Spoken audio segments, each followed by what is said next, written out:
ফাস্টিংয়ের দিন বড্ড ঝামেলা হয় যে নিরামিষ কি ভালো রান্না করা যায়। তো আজকে তাই ভাবলাম একটু ক্রিমি পনির বানানো যাক।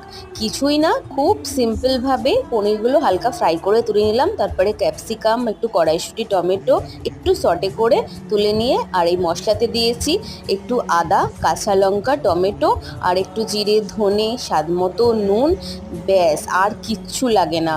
ভালো করে নাড়াচাড়া করে মশলাটা দিয়ে তেল ছেড়ে এলে এই আগে থেকে হালকা করে ভেজে রাখা সমস্ত জিনিসগুলো দিয়ে দিলাম।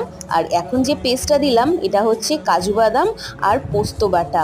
পেস্টটা ভালো করে নাড়াচাড়া করে উপর থেকে একটু জল দিয়ে দিতে হবে। এবার ফুটে এলে আমুলের ফ্রেশ ক্রিম বেশ অনেকটাই লাগে, তারপর ওপর থেকে একটু কসুরি মেথি ছড়িয়ে দিয়ে একটু নাড়াচাড়া করলেই ব্যাস আমার ক্রিমি পনির তো একদম রেডি। আর তারপর ঝটপট গরম গরম কটা পরোটাও ভেজে ফেললাম। আমার হাজবেন্ড তো খেয়ে বলছে অসাধারণ।